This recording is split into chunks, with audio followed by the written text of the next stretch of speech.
Bismillahirrahmanirrahim. Assalamualaikum warahmatullahi wabarakatuh. Pada pembelajaran daring mata kuliah evaluasi proses dan hasil belajar kali ini, kami dari kelompok 5 akan menyampaikan mengenai analisis instrumen assessment yang meliputi tingkat kesulitan, daya pembeda, analisis pengecoh, indeks sensitivitas, dan manfaat kegiatan analisis. Pembahasan materi kali ini disusun oleh kelompok 5 yang beranggotakan Irfan Mariana Akbar, Nadia Munawwaroh, Asfi Ulfa Santosa Putri, dan Sofia Nur Azizah. Pemaparan materi yang pertama akan disampaikan oleh Nadia Munawwaroh, yang kedua oleh Asfi Ulfa Santosa Putri, dan yang terakhir akan disampaikan oleh Sofia Nur Azizah. Bismillahirrahmanirrahim. Assalamualaikum warahmatullahi wabarakatuh. Di sini saya akan menjelaskan mengenai definisi dan analisis tingkat kesulitan. Analisis butir soal adalah suatu kegiatan analisis untuk menentukan tingkat kebaikan butir soal yang terdapat dalam suatu tes, sehingga informasi yang dihasilkan dapat kita pergunakan untuk memperbaiki butir soal dan tes tersebut. Identifikasi terhadap butir soal di sini dilakukan dengan harapan agar menghasilkan berbagai informasi berharga yang pada dasarnya agar mendapatkan feedback guna melakukan perbaikan, pembenahan, dan penyempurnaan kembali terhadap butir-butir soal. Analisis butir soal di sini memiliki beberapa tujuan. Di antaranya, yang pertama, mengkaji dan menelaah setiap butir soal agar diperoleh soal yang bermutu sebelum digunakan. Yang kedua, meningkatkan kualitas butir tes melalui revisi atau membuang soal yang tidak efektif. Yang ketiga, mengetahui informasi diagnostik pada siswa apakah mereka telah memahami materi yang telah diajarkan. Tingkat kesulitan. Tingkat kesulitan soal adalah peluang menjawab benar suatu soal pada tingkat kemampuan tertentu yang biasanya dinyatakan dalam bentuk indeks. Bentuk indeks di sini adalah angka yang menunjukkan proporsi siswa yang menjawab benar soal tersebut. Semakin besar indeks tingkat kesukaran yang diperoleh dan hasil hitungan, berarti semakin mudah soal itu. Dalam hal ini, item yang baik adalah item yang tingkat kesukarannya dapat diketahui, yaitu soalnya tidak terlalu sukar dan tidak terlalu mudah. Rumus tingkat kesulitan. TK sama dengan U ditambah L per T, di mana TK adalah indeks tingkat kesulitan, U adalah jumlah siswa yang termasuk kelompok pandai, upper group, yang menjawab benar untuk tiap soal. L adalah jumlah siswa yang termasuk kurang, lower group, yang menjawab benar untuk tiap soal. T adalah jumlah siswa dari kelompok pandai dan kelompok kurang, jumlah upper group dan lower group. Bismillahirrahmanirrahim.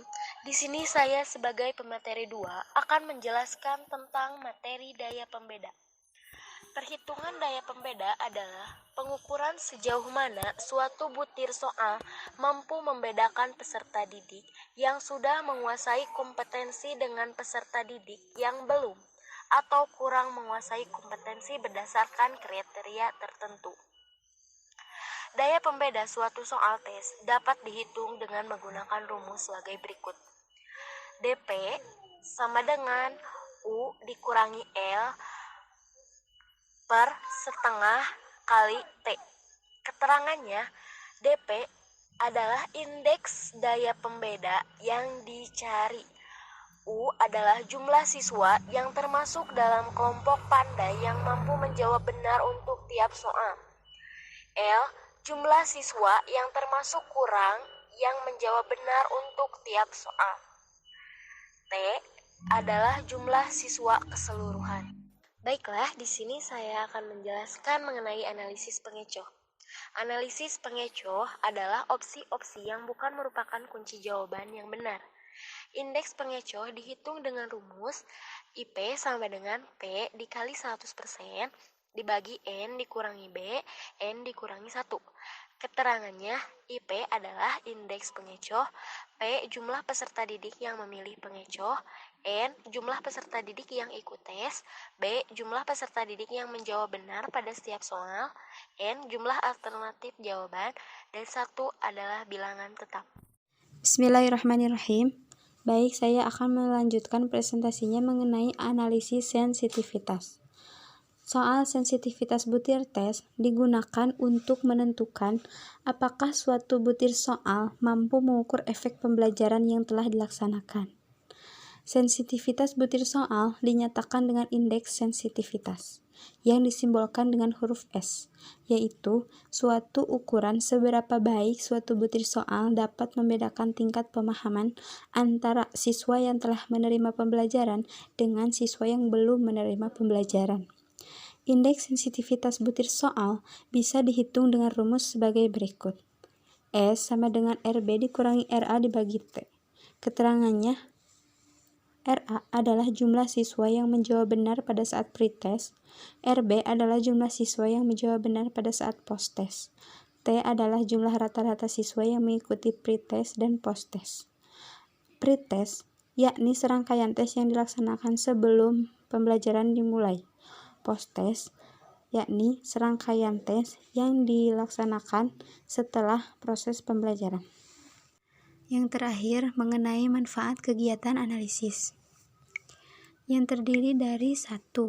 Membantu pengguna tes dalam mengevaluasi tes yang digunakan. Melalui kegiatan analisis butir soal, kita akan mengetahui kelebihan dan kekurangan butir soal yang digunakan. 2. Relevan bagi penyusunan tes informal, seperti tes yang disiapkan guru untuk siswanya di kelas. 3. Mendukung penulisan butir soal yang lebih efektif. 4. Secara materi, kegiatan analisis butir soal dapat memperbaiki tes di kelas. 5. Meningkatkan validitas dan reliabilitas soal. Validitas dan reliabilitas soal sangat berkaitan. Validitas adalah kesahihan atau kebenaran tes. Tes atau soal yang digunakan disebut valid apabila mampu memberikan nilai yang sesungguhnya dari apa yang diinginkan. Reliabilitas berkaitan dengan konsistensi hasil tes. Pengujian hasil tes yang relatif tetap dapat dikatakan bahwa hasil tes tersebut reliabel atau dapat dipercaya. Dalam arti, kompetensi yang diujikan selaras dengan penguasaan siswa.